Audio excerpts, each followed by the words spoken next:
Y se puede estudiar para esa relación como es, esa relación profunda. Y aquí esa palabra enliscamiento está haciendo referencia a esa ambigüedad de Sartre con ser un poco hegeliano, ser un poco marxista y ser un poco existencialista también, ¿no? Pero se pueden mirar los filósofos, por ejemplo, Agamben, que tiene una relación ahí derecha en Homo Sacer, Roberto Espósito, o sea, hay muchos filósofos con los que hay una relación explícita. Yo lo que no creo que se pueda hacer posible, sin forzar mucho la cosa, es hacer una relación con la teoría kantiana y Girard. Yo creo que eso es imposible. Entonces, con la vida de Kant es otra cosa distinta, ¿no? O sea, la existencia kantiana, eso sí explica muchas cosas. Esa filosofía tan idealista, tan racionalista, esa supone una vida particular. Entonces, yo entiendo que Jeremías Albright, ¿cómo se dice? Jeremy Albright,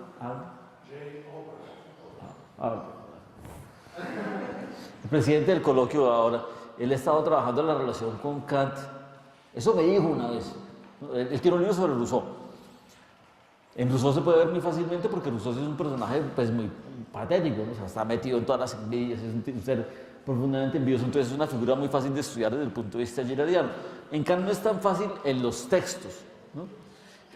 Y yo no me acuerdo de ninguna cita en Girard sobre Kant. Eso no existe, ¿no? Yo no me acuerdo. Tocará revisar, pero yo no me acuerdo de haber leído nada de Girard sobre Kant. Así como hay citas de los otros, Hegel tiene una constancia, Nietzsche tiene una constancia en todos los libros casi, Heidegger tiene unas referencias, Derrida aparece, ¿no? Platón, Aristóteles aparecen, pero Kant, hay silencio total con el tema kantiano. Yo creo que esas teorías que montan la figura que el ser humano es un ser racional y que entonces lo que hace es comunicarse racionalmente o tener normas racionales, eso es totalmente lo opuesto a esto, ¿no? Aquí estamos suponiendo que el ser humano es un ser profundamente afectado por los demás, es un sujeto mimético, vulnerable, abierto a los otros, entonces esto es la negación total del kantismo, ¿no? Yo entendería que los kantianos no puedan entender a Girard nunca, ¿no? O sea, les parece en principio que eso es una cosa irracional, absurda, antifilosófica, antirracional, no se puede pensar lo girardiano.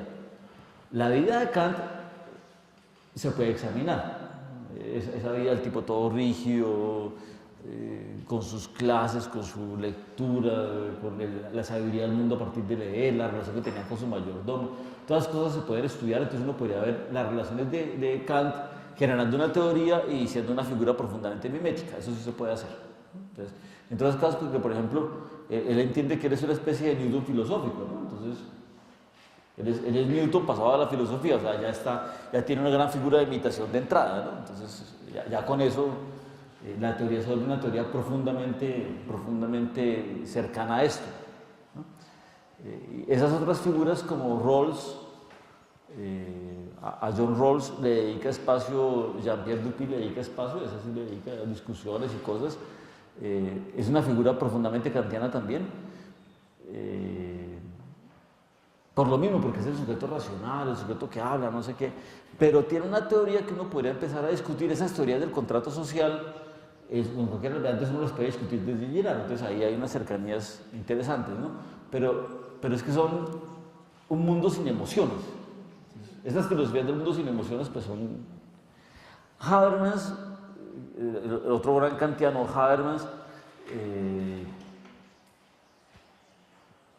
hace un giro, ustedes saben, en los 80 con la cosa del lenguaje, gira de una filosofía que viene de Hegel y Kant y Fichte, digamos que viene del idealismo y viene del marxismo. Él entiende que su tarea original es tratar de ayudar a que el marxismo se piense de una forma adecuada porque no tiene suficiente fundamento, entonces recurre al idealismo alemán, pero en los 80 gira por toda la teoría del lenguaje, en particular por Apple, y entonces viene toda esa teoría final de Habermas sobre el tema de la comunicación, y ahí uno pensaría que Habermas está muy lejano de Girard, porque difícilmente uno puede resolver los conflictos con el modelo habermasiano. O sea, es el modelo habermasiano que yo me siento y hablo y negocio, y que si yo hago proposiciones buenas y el otro me las puede entender, resolvemos los conflictos, se contrapone la idea de que el conflicto es una cosa de la que no tengo conciencia. El conflicto aquí es básicamente desconocido, ¿no? Sin embargo, Sin embargo, no hay que negar el espacio de la comunicación, el espacio del aula, es un espacio importante, ¿sí? Uno puede hacer una mediación entre la cosa habermasiana de la comunicación y la cosa girardiana del deseo mimético, y entonces hacer que la persona que está metida en un conflicto entienda la dinámica interna por la cual se mete en el conflicto. O sea, uno puede profundizar la teoría habermasiana y la teoría de solución de conflictos con una visión más profunda, que es la que aporta Girard del examen de por qué yo me meto en el conflicto, ¿no? Entonces no es solamente hablando con el otro, con las proposiciones, sino con el examen interno. Y Habermas ahora, al final, hace unos 10 o 15 años, sí se acerca mucho a eso, porque él supone que uno, para poder hablar con el otro, debería poder tener una revisión crítica de la propia posición, ¿no? Entonces, con esa cosa de la revisión crítica de la propia posición, se acerca mucho la idea de la espiritualidad girardiana. Entonces, yo no solamente soy un ser racional, sino que yo puedo caer en cuenta que yo de pronto estoy equivocado y errado y tengo unos motivos que no confieso. Entonces ahí se aproxima mucho Girard a la cuestión, Habermas a la cosa girardiana. Y uno puede hacer, digamos, un empate más tranquilo de las teorías de la comunicación y las teorías de la solución de conflictos con Girard, ¿no? Pero en principio la cosa incompatible es, si el mundo es totalmente racional, esto no cabe, ¿no? Esto no tiene cabida. Lo de Girard hay que entender que cuando dice que está haciendo una ciencia de una cosa que es desconocida y que es fundamentalmente no consciente, está diciendo que nosotros podemos tener razones y poder racionalizar la cosa, ¿no? Escribir tantos libros y tantos artículos como ha hecho Girard supone que hay una posición también de la razón, no hay una renuncia a la razón. Esto no es un irracionalismo. O sea, que hable del deseo no quiere decir que es una posición irracionalista, ¿no? Él es consciente que está hablando y que el lugar del discurso es un lugar racional, pero está tomando conciencia y comprensión de todos esos fenómenos no conscientes que nosotros tenemos. Entonces, eso para cerrar la parte de la filosofía, invitando a eso se puede explorar mucho, hay muchos campos para explorar uno ahí, Juan Manuel. No, solo una cosita que también con Habermas se puede conectar con los últimos análisis sobre, digamos, la necesidad de repensar el fenómeno religioso en relación con la política. También hay un campo productivo. Sí, lo que pasa es que yo creo que eso es un poco más discutible porque yo no creo que la visión de Habermas de la secularización sea fácilmente compatible con esto, porque ven el mundo secularizado por el efecto de la razón, punto. Entonces no ven que sea el efecto del cristianismo, es que para Girard lo que seculariza es el cristianismo, o sea, es la muerte de Cristo en la cruz la que acaba con lo religioso, ¿no? En cambio, para Habermas es la razón, es un ilustrado, entonces ahí es la razón que triunfa, la que hace el mundo secularizado.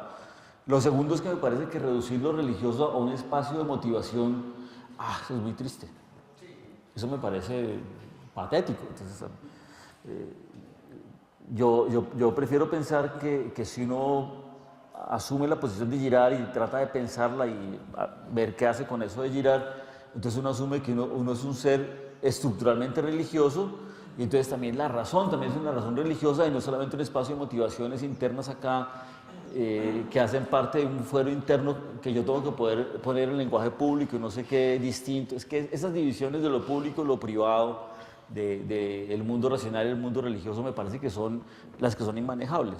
O sea, el mundo liberal Termina tratando supuestamente de defender la idea que igual hay que traducirlo como en términos públicos. Sí. Ese es el liberalismo. Claro, la religión es una motivación, es un campo de motivación para que usted ore bien, pero usted, como está en un ambiente que la gente no comparte su religión, tiene que entender que tiene que hablar en lenguaje público. Eso es verdad, pero también es mentira, ¿no? Es verdad porque efectivamente la gente no comparte la misma religión, la gente es fundamentalmente no religiosa, la gente puede tener diversidades culturales, entonces uno tiene que hablar un lenguaje para los demás, pero no es verdad que la religión se quede solamente en un fuero íntimo, ¿no? Aquí en este texto ya lo dice, aquí en este texto dice, el deseo es fundamentalmente social. No dice la inversa que dicen las feministas, que dicen que la sexualidad tiene que ser una cosa pública, ¿no? Entonces, no está diciendo eso, porque es que esa inversión es más complicada, ¿no? Porque entonces yo tengo que hacer que mi vida sexual sea una vida pública y discutible y no sé qué, eso me parece más complicado, ¿no? Entonces, lo que está diciendo es el deseo, la intimidad. Por ejemplo, si nos metemos en relaciones masoquistas, es porque hay una estructura que hace posible ese tipo de relaciones masoquistas, ¿no? Entonces, y aquí ya lo dice. Él tiene una conciencia clarísima de eso. Pero sí se puede uno acercar. Yo he visto muy poquito acercamiento a estas cosas. En cambio, sí he visto acercamientos, por ejemplo, lo de Lonergan, los del Boston College empezaron una serie de acercamientos con Lonergan y Girard. Lonergan era un jesuita canadiense famoso como profesor en la Gregoriana y luego allá en el Boston College. Yo creo que es muy importante en esos jesuitas que se formaron en esa época, que son los que se están muriendo ahora, los viejitos de 80 años, 90 años. Yo no sé si Lonergan sea importante ahora, no tengo claridad.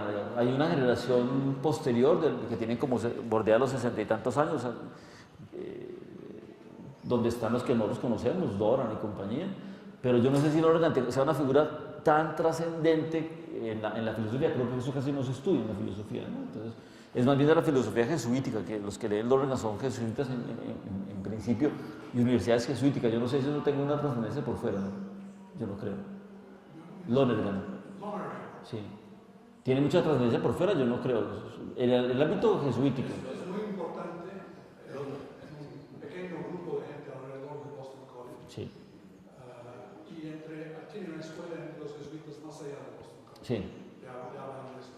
Pero yo tengo la impresión de que, un poco como Carolán, como su idioma es muy de la época y está mostrando una salida de un mundo neoescolástico a un mundo moderno. Yo tengo la impresión de que para generaciones que no han tenido que hacer esta salida, aprender de ellos significa reaprender aquello del cual ellos estaban saliendo, lo cual complica. Sí, sí, Entonces, sí. Nosotros en la facultad hemos tenido profesores formados en esa tradición de Lonergan, entonces hemos tenido clases de epistemología, de filosofía de la religión, de metafísica lonerganianas, entonces ahí en la facultad sí hay un conocimiento de Lonergan básico. Entonces, había mientras estaba el profesor que daba esas cosas. Se jubiló y entonces ahí no hay reemplazo. Entonces, hay un estudiante que hace tesis doctoral, un jesuita que está quedado, está ahí, no ha terminado su tesis, que hace conmigo la tesis sobre Lonergan, y si lo dejan de profesor de la facultad, él podría dar clases de Lonergan en la facultad. Pero yo creo que él no quiere quedarse en la facultad, yo creo que él quiere ser párroco, quiere irse a Barranca o Cartagena, él quiere ser un párroco, no quiere ser un profesor de filosofía. Pero han establecido una relación con Lonergan, él tiene un diálogo ahí, Girard Lonergan, y hay artículos sobre esas cosas, ¿no? Entonces, o sea, la gente parada en un filósofo puede hacer relaciones con Girard fácilmente, puede establecerlas. ¿Ven? y Dolan ha venido a varias reuniones. Sí. Fue el secretario de Lonergan y Sí. el principal portavoz de su filosofía. En particular, yo creo que los lonerganianos hacían una pregunta lonerganiana con Girard, que era la pregunta de cómo es que este hace filosofía, o cómo es que este piensa lo que piensa. Es la pregunta trascendental del método de Lonergan. Entonces ahí, cómo es que este señor llega a esa teoría mimética tan extensa, tan simple y tan compleja, ¿no? Entonces creo que iban a observar en buena medida. La pregunta lonerganiana es cómo hace este tipo de ciencia, ¿no? Y qué tipo de estatuto racional tiene lo que hace Girard, ese tipo de preguntas. Pero hay una conexión que yo sí creo que es bastante cercana, como en dos puntos. En el punto de la conversión, ¿no? En la conversión, como Lonergan entiende la conversión y como Girard entiende la conversión, hay mucha cercanía. Ahí sí, vamos, están pensando en términos cristianos, racionalizando la cosa cristiana de la conversión. Entonces hay una cercanía muy grande en la conversión en Lonergan y en Girard. Y hay una relación muy grande en la comprensión del fenómeno de la violencia. O sea, es una relación importante. ¿Ven? La violencia en Lonergan se llama la decadencia y explica cómo es la decadencia humana. Y entonces sí hay un vínculo ahí que se puede establecer entre Lonergan y Girard a propósito del tema de la decadencia humana. Entonces, pero cerrando esto, uno puede darle muchas vueltas a estas cosas de las filosofías y mirar relaciones con Girard que son muy productivas, ¿no? En la versión de los textos o en la versión de la vida de los filósofos. Entonces, ¿no? Bueno, vamos a pasar al otro tema que va a ser más difícil. Leo. Por otro lado, Hay pensadores con los que esta teoría se enfrentó, en particular la creencia moderna en la autonomía de la que gozamos, la que queremos gozar como individuos. Ahí hay una cita que es la 14. De eso ya hablamos ayer, aquí está la cita, y leamos la cita y seguimos con el tema que sigue, que es el que nos va a meter a discutir. No sé dónde está el micrófono. Le toca a David. ¿A ti? David. El vanidoso romántico quiere persuadirse constantemente de que su deseo está inscrito en la naturaleza de las cosas, o lo que equivale a lo mismo. Es la emanación de una subjetividad serena, la creación ex nihilo de un yo casi divino. Desear a partir del objeto equivale a desear a partir de sí mismo. Nunca es, en efecto, desear a partir del otro. El prejuicio objetivo coincide con el prejuicio subjetivo, y este doble prejuicio se arraiga en la imagen que todos nosotros nos hacemos de nuestros propios deseos.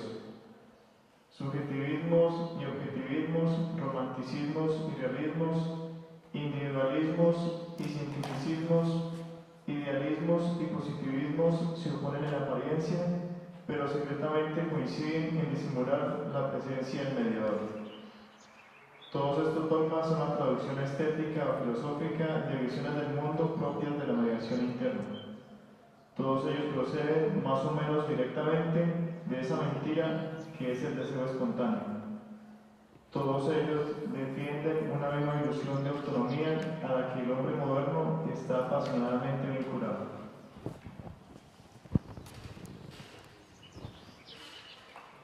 La noción de que el deseo humano es espontáneo, de que uno puede ser un sujeto autónomo, esa es la mentira romántica. A eso se llama el romanticismo y a eso se llama el mentira, ¿no? Y me parece que está muy bien dicho en el texto que más o menos conscientemente, o sea, esas teorías suponen una serie de cosas, pero no lo pueden demostrar bien y no tienen conciencia de lo que están diciendo. Entonces, como el fenómeno del deseo es un fenómeno no consciente, entonces las teorías que hablan de estas cosas tampoco son muy conscientes de qué es lo que están diciendo, ¿no? O sea, se supone como un dogma que somos unos sujetos individuales, el mundo que camina hacia el individualismo, somos individuos aislados, autónomos, libres de elegir los deseos, libres de elegir las formas de vida. Entonces, eso se dice sin mucha conciencia qué es lo que está implicando lo que decimos. Pero creo que nos han educado en esa idea del individual, ¿no? Entonces, la idea de que uno tiene elecciones individuales, creencias individuales, vida individual, es una cosa muy del mundo moderno. Entonces, los mundos no modernos, por ejemplo, las comunidades indígenas, las comunidades afro, supongo que en alguna medida lo que pasa con el Islam es que esas comunidades no tienen esa noción de individuo, ¿no? Entonces, en las comunidades afro, que no están muy permeadas por el mundo occidental, la relación es una relación totalmente comunitaria. La persona es parte de una comunidad y no se entiende como individuo. Entonces, aquí en Colombia, por ejemplo, la gente afro es parte de una familia y no se entiende sin la familia. Y la familia es una cosa enorme, ¿no? Extendida, muy extendida. Entonces yo no soy individuo, sino que soy un miembro de una familia y toda mi vida gira en torno a esa relación familiar enorme. Enorme porque no es mi papá y mi mamá, sino es una familia extensa en la cual yo tengo unos vínculos permanentes y no me entiendo sino dentro de la familia. Entonces en el Chocó, digamos, en el Pacífico colombiano se nota mucho, supongo que en el Pacífico ecuatoriano se nota mucho la cuestión afro, la tradición de la familia, de los vínculos enormes que tienen con la familia, que no se pueden cortar, digamos, no se pueden comprender sin el vínculo con la familia, ¿no? O sea, no se entienden como individuos, sino se entienden dentro de un contexto de la comunidad. Igual los indígenas que no están muy occidentalizados son personas que se entienden dentro de la comunidad, no se entienden fuera de la comunidad. Uno es más o menos occidental, nosotros, aquí los latinoamericanos, sí estamos más permeados de la noción de individualidad, ¿no es cierto? El mundo latinoamericano más permeado por el mundo occidental, es muy claro que tenemos una noción de individuo, ¿ven? Y en ese mundo, entonces, lo que dice Girard de la mediación interna, del conflicto por la relación con el otro como individuo, es un conflicto que existe efectivamente muy fuerte. ¿Sí me hago entender con esto? ¿Sí? Pero esa noción de individuo autónomo, individuo que es el generador de los deseos espontáneos, que no ve que los deseos vienen del otro, es la noción moderna. Entonces ahí hay un enfrentamiento de Girard. Ese enfrentamiento sí recorre toda la obra, ¿no? Eso es una cosa con la que él discute permanentemente. ¿Algo sobre esto? Porque una pregunta que uno puede hacer es, ¿esto de Girard es para el mundo occidental? ¿Nosotros somos occidentales o no? Entonces, la pregunta es esa. Entonces, lo de Girard es una cosa etnocéntrica, europea, que desconoce, es una colonización del mundo actual nuestro, indígena, latinoamericano o afro-latinoamericano. Entonces, nos están colonizando con una teoría que viene desde Stanford, donde le impone una fundación de Trump y no sé qué.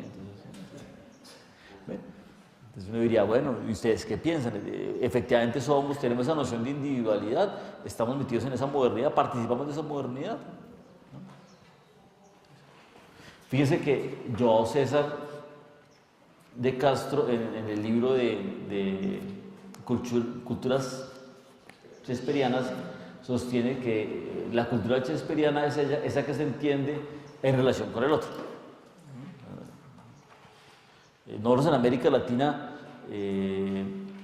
nos entendemos por la diferenciación también. Entonces, ¿no? Y ahora que ha venido la cosa, digamos, en Colombia hace 20 años que tenemos la Constitución, 25 años que tenemos la Constitución del 91, que es un proceso que se dio en toda América Latina de cambio de las constituciones, apareció el tema de las identidades culturales, ¿no? Es que en Colombia hay gente que no es igual, sino hay gente que tiene diferencias culturales. Son los pueblos indígenas y los pueblos afro. ¿No? Entonces la gente empezó a plantearse, yo no soy colombiano sino soy afro, ¿no? Entonces, un colombiano afro, o soy un indígena de la comunidad tal o cual. Aquí tenemos 80 comunidades indígenas, diferentes, con lenguas distintas y tradiciones distintas. Entonces, se empezó a plantear la cosa de la identidad cultural como una cosa diferencial, porque en el mundo anterior se entendía que todos éramos iguales y la labor educativa era volver a la gente igual, ¿no? Que la gente perdiera la lengua indígena, que la gente se volviera católica, que la gente no tuviera prácticas tradicionales de la cultura, ¿no? Y en eso se metió todo el mundo, digamos, de 1880 a 1991, 100 años de ese tipo de Estado nacional católico, español, blanco, homogeneizante. Desde el 91 en Colombia tenemos la idea de que tenemos diferentes culturas y tenemos el tema de que la gente tiene que reconocerse como parte de una cultura particular. Pero la pregunta es si esas culturas se entienden o no se entienden en relación con otros, ¿no? Si yo soy afro o indígena, me entiendo en relación con el otro, con el blanco, con el occidental, no sé qué. Uno diría toda esa cosa postcolonial que tienen ahora los de Claxon, los postmodernos, eso es muy síntoma de ser una cultura shakespeariana, ¿no? Porque entonces nos entendemos solamente por la pelea con nosotros, ¿no? Con los colonos, entonces, con los que los colonizaron. Pero también el tema de ser afro es que yo me tengo que entender como diferente y por lo tanto como relacionado con el otro. Entonces ahí hay una cosa, pero la cuestión de la identidad del individuo autónomo es la cuestión que está en el fondo. La modernidad trabaja ese concepto, Girard lo ve como el concepto de la mediación interna, o sea, esa idea del individuo está solo, abandonado, no es parte de una red de relaciones, sino se siente como individuo aislado, que entonces lo que hace es estar en conflicto permanente con todos los que están al lado. Y ese conflicto se va acelerando cada vez más, en un conflicto que se le sale de las manos a todo el mundo. Entonces, y eso es la modernidad, esa es la modernidad occidental. Entonces nosotros somos parte de ese mundo occidental si nos entendemos ahí. Lo hago como pregunta. No sé qué piensen. Quisiera saber qué piensan.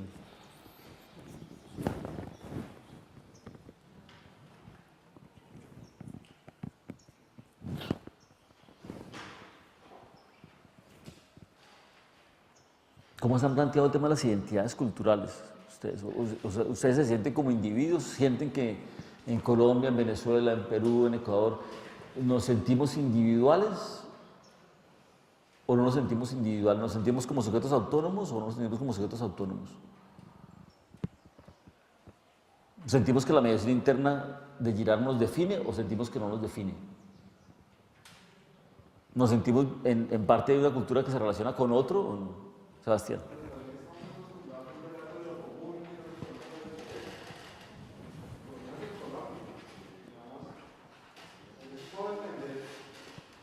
Te toca repetir porque no. Sebastián.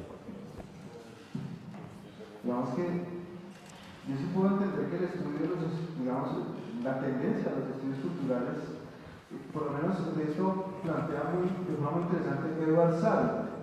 Edward Said piensa que si hay un relato común homogenizante de Occidente que tiende a cancelar las diferencias. Ese relato de lo común homogenizante sí me parece que es peligroso. Entonces, claro, los estudios culturales pues salen adelante diciendo, no, hay unas especificidades, hay unos relatos que están ocultos. O sea, yo tendría mucho cuidado al señalar cómo podría llegar, bueno, no soy un gran conocedor, apenas estoy entrando aquí al terreno, pero sí veo yo que hay unos relatos comunes que se imponen en Colombia la oficialidad, ¿no? La historia la construyeron los vencedores, ¿no? Y entonces, ¿dónde queda la historia de los vencidos? Pues me parece que los estudios culturales hacen justicia por reconstruir esas otras historias. Pero yo no lo vería ahí como una discusión sobre la autonomía moderna y no parece que parezca.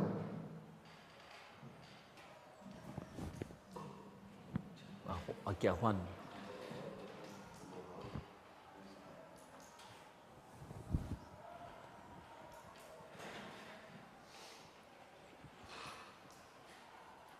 Por favor, en realidad, porque la pregunta yo creo que es muy compleja, ¿no? Es decir, nuestros países, al menos hablo de la experiencia del Perú, no se puede hacer una analogía, creo, tan exacta con los procesos de individuación y modernización de Occidente o de Europa, porque vivimos en distintos periodos a la vez, paralelamente, ¿no? Entonces, cuando hablamos de comunidades indígenas, ¿de qué estamos hablando? ¿No? Comunidades indígenas que han sido creadas en el siglo XX bajo un determinado tipo de política que intentan reproducir lo que la comunidad indígena piensa que es una comunidad indígena y viven ellos ya mismos, y lo digo porque acabo de estar hace un par de semanas en una de ellas, en distintas realidades cronológicamente paralelas, ¿no? Es decir, viven en una economía de subsistencia premoderna en algunos casos, pero tienen una relación con el estado de negociación, diríamos, porque logran determinados objetivos, y las nuevas generaciones estarían en proceso de lo que acaba de decir el compañero aquí presente, la homogenización, ¿no? La homogenización de un mercado que les dice qué es el individuo, qué es el libre, qué es el autónomo. Pero por otro lado, y si hablando de borrador, en las ciudades, y sobre todo en la capital, aparece un pensamiento, diríamos, estándar, aparentemente defensor de las diferencias y propulsor de una lucha contra esta homogenización que ocultaría una subalternización de los sujetos modernos, pero que es mayoritariamente en toda la población rechazada. Entonces, ¿de qué hablamos cuando hablamos ahorita en el Perú, uno de los debates es sobre la teoría de género, ¿no? Que es sumamente interesante, pero que si yo digo 5 o 7% de personas sabemos diferenciar entre teoría y ideología de género, quizás me quedo corto, quizás mucho menos, ¿no? Entonces, yo creo que es muy difícil hablar de procesos de individualización porque depende del momento cronológico que te sitúas en tu cultura, ¿no? Y lo terrible es que yo creo que también, y con eso termino porque da para mucho más, digamos, también depende de las políticas públicas, ¿no? Y quiénes están haciendo las políticas públicas, ¿no? Porque también yo creo que se trata de construir relatos, ¿no? Y hasta qué punto el Estado está conformado por individuos, en sentido amplio de la palabra, que pueden gestar relatos que sin ser homogenizadores permitan la individuación de los sujetos en un mundo contemporáneo. O sea, yo creo que es sumamente complejo.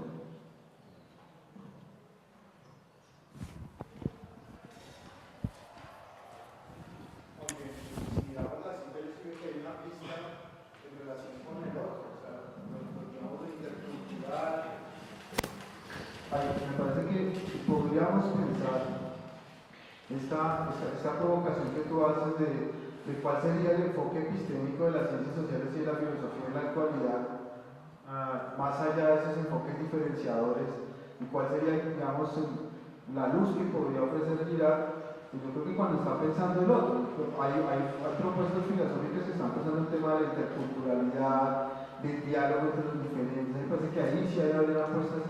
La teoría mimética tendría cosas muy interesantes que decir sobre en qué parte nos prestamos cosas y en qué parte somos diferentes, en qué cosas nos parecemos y en qué cosas nos distinguimos.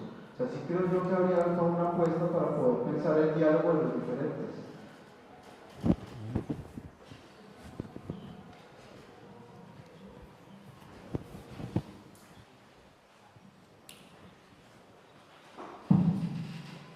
Y bueno, yo haría la distinción como entre lo ideológico y lo que es la práctica de vida como tal y la forma de vivir.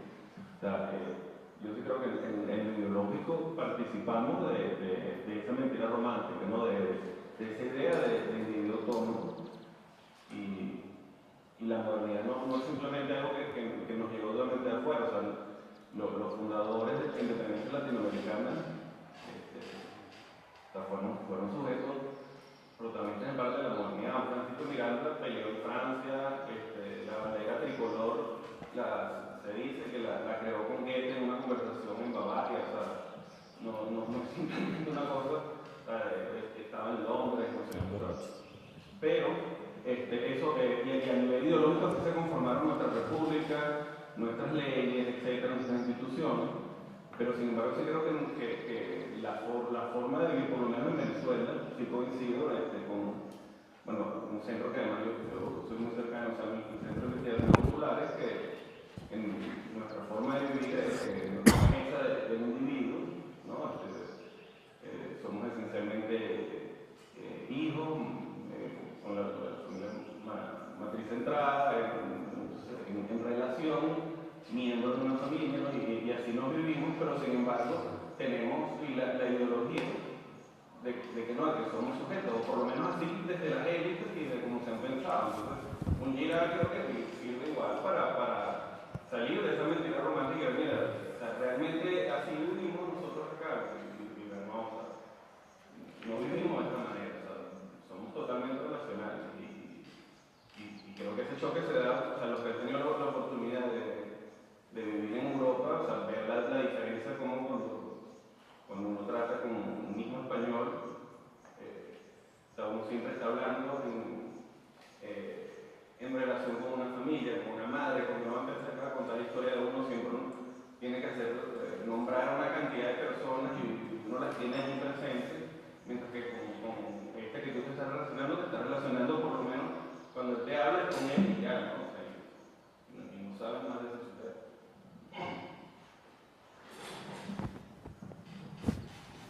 Por cierto, yo brevemente, lo que yo me preguntaría es, independientemente no, si la discusión es si nosotros participamos o no de la mentira romántica, es una discusión distinta, o si decir que no participamos de la mentira romántica significa que nosotros no somos sujetos cuyo deseo es también de origen imitativo.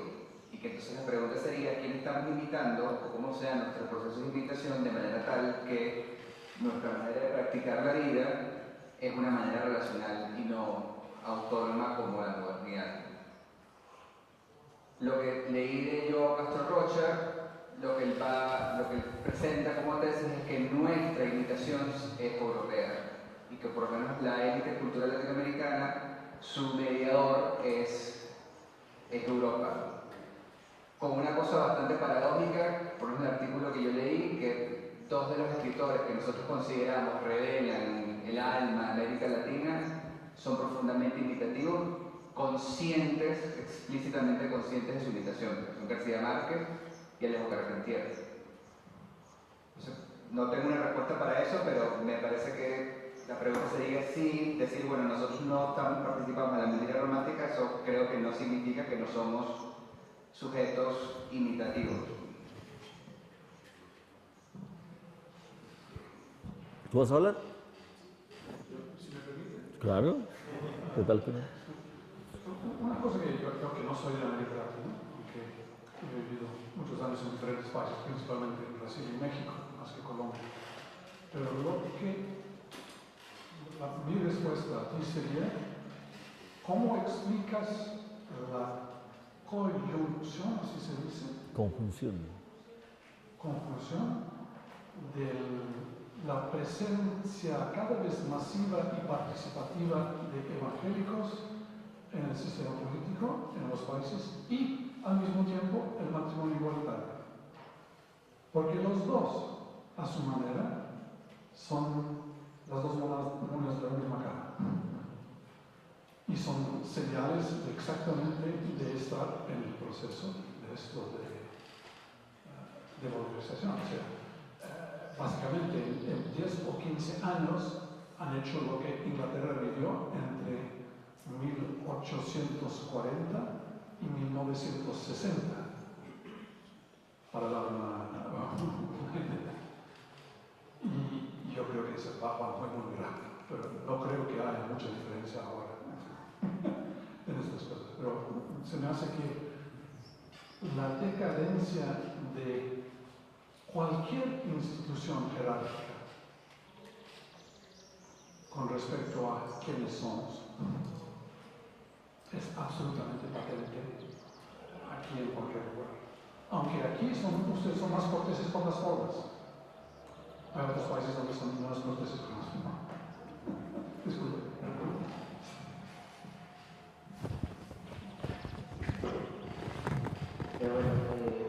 Yo personalmente creo que sí se ha dado un proceso de homogenización, más que todo lo que la mayoría conocemos como Occidente.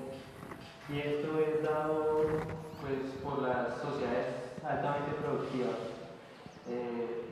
puesto que cada vez se van reinventando cosas que ya estaban como esta nueva tecnología. Pues esto lo que hace básicamente es que decíamos casi las mismas cosas, ¿no? No sé, hace 3, 4 años estaba el iPhone 4, ahora ya está el iPhone 7.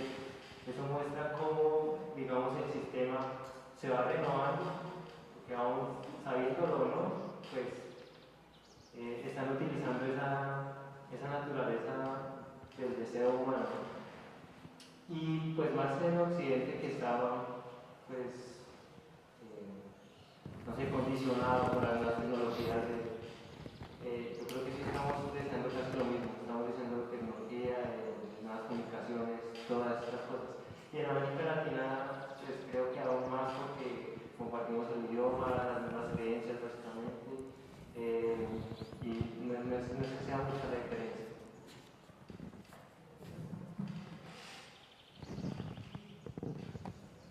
Yo luego con respecto a la mentira romántica, ya hay una visión yo lo lectura como de espejos en cuanto a lo individual, del individual a lo colectivo y de lo colectivo a lo individual. Porque en ese sentido la mentira romántica, creo que todos, yo me considero, por lo menos pienso eso, todos tenemos mentiras románticas. Es decir, autoengaños personales o modelos incluso idealizados de uno mismo.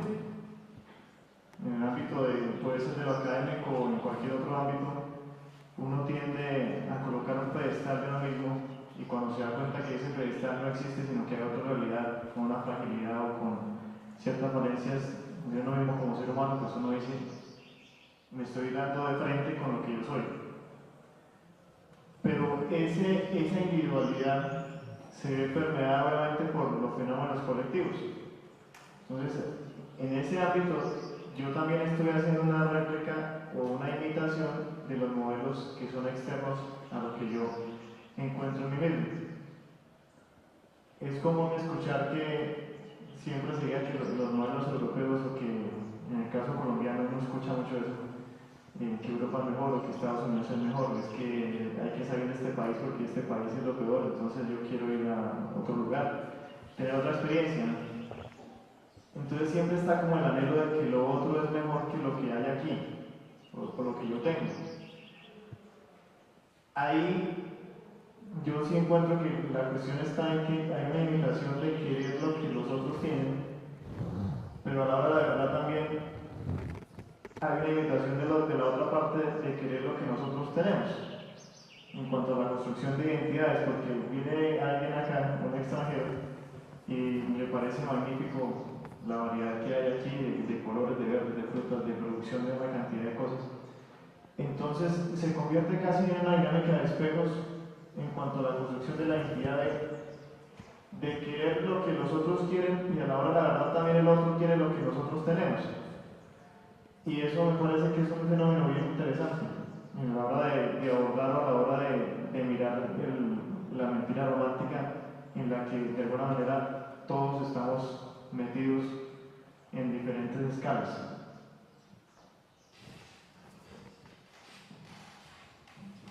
Una reflexión corta. Yo también hablo desde una expresión un poquito externa, pero lo que me sorprende a mí como europeo en América Latina es exactamente lo que lleva a denuncia.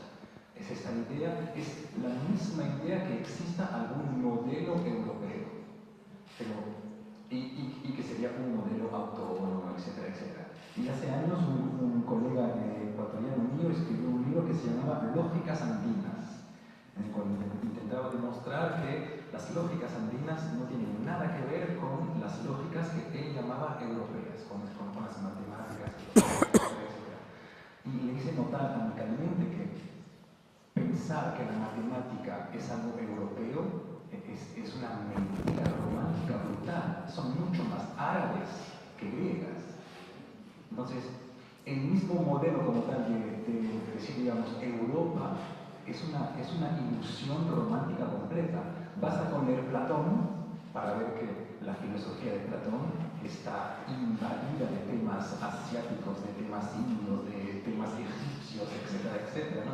Entonces me parece que este mismo modelo europeo es un modelo completamente fantasmado en realidad, ¿no? Jorge Luis, y cerramos.